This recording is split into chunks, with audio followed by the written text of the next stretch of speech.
Este pobre niño, que murió con apenas 6 años, tenía estas marcas en sus huesos que nos demuestran que había realizado trabajos muy pesados. Este tipo de lesiones no se las podría haber hecho jugando al fútbol o saltando a la comba, ¿no? Tenían que deberse a trabajos muy duros. Como estos huesos los encontramos en un lugar donde había una fulónica, es decir, una tintorería, y a juzgar por el tipo de lesiones visibles en los huesos, creemos que trabajaba en esta fulónica. En la fulónica tratabas el tejido, lo teñías, pisoteabas las telas, de modo que teníamos a un niño haciendo un trabajo manual pesado, en una época en la que creemos que debía estar en el colegio.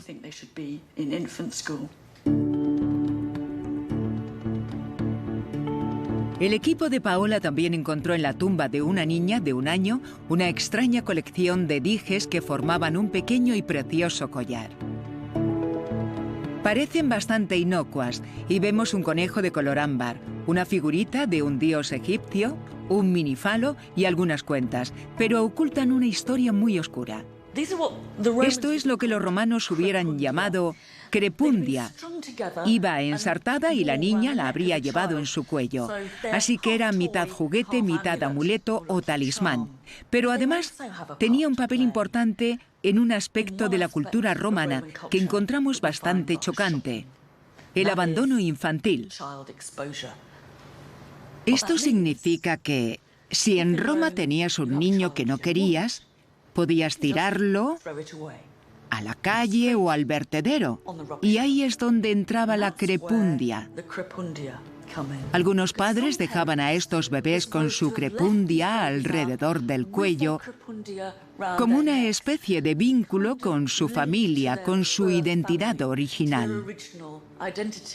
Esta era una trama fantástica para algunas comedias romanas, en las que la heroína esclava era encontrada y reconocida por sus padres por la crepundia que le habían puesto al dejarla.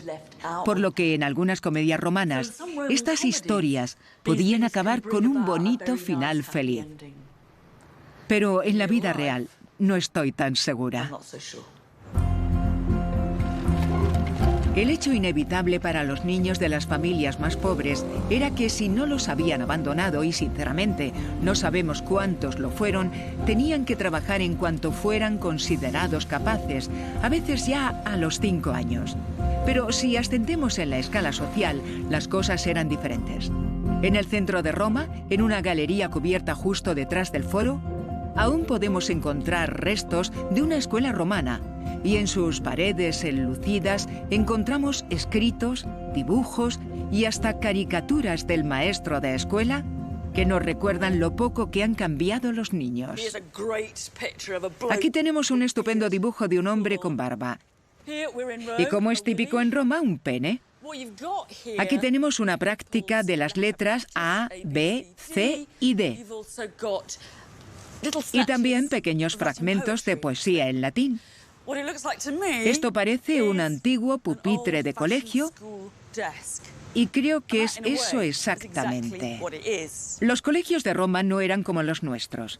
Las clases se impartían en galerías como esta, bajo la sombra de los árboles o incluso en las calles. Casi todos eran de pago y por tanto para ricos, y eran solo para chicos.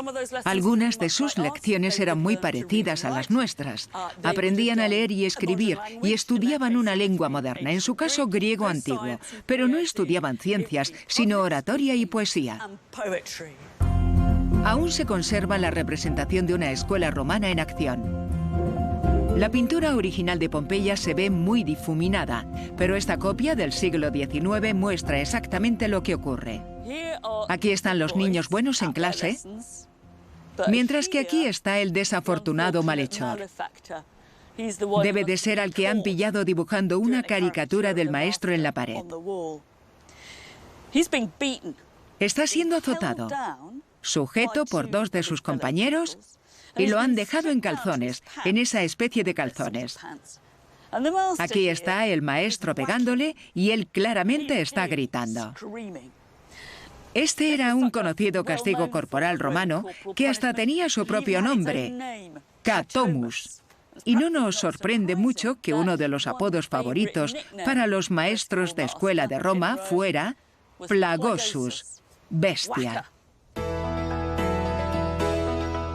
Para las familias romanas pudientes, la memorización y la disciplina era la educación ideal para los chicos, pero también constituía un ideal para las familias que trataban de ascender en la escala social.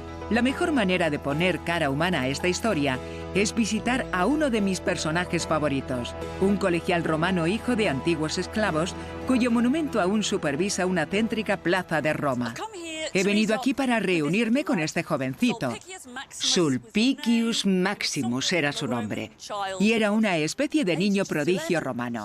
Con apenas 11 años, participó en un concurso de poesía para adultos, una especie de talent show romano, pero no conocería la fama. Murió y su madre y su padre le erigieron este gran monumento. Aquí se dice que murió de tanto estudiar y pienso que tal vez fue víctima de unos padres avasalladores.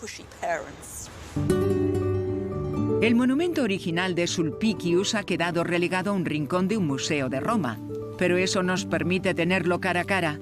Su historia me hace preguntarme cómo sería la vida de los niños como él en familias desesperadas por triunfar. ¿Nunca fuiste travieso? ¿Nunca te negaste a hacer los deberes? ¿Nunca perdiste los zapatos de la escuela? No puedo evitar pensar que la vida en casa de Sulpicius no era como sus padres la habían descrito, pero en general da la sensación de que la infancia, tal y como la conocemos, no existía en el mundo romano. Y basta con mirarlo. Si nos hubiéramos encontrado esta estatua sin conocer su historia escrita, hubiéramos pensado que este era un orador arengando a las masas en el foro romano, cuando en realidad era un niño de 11 años. Jamás lo hubiéramos sabido.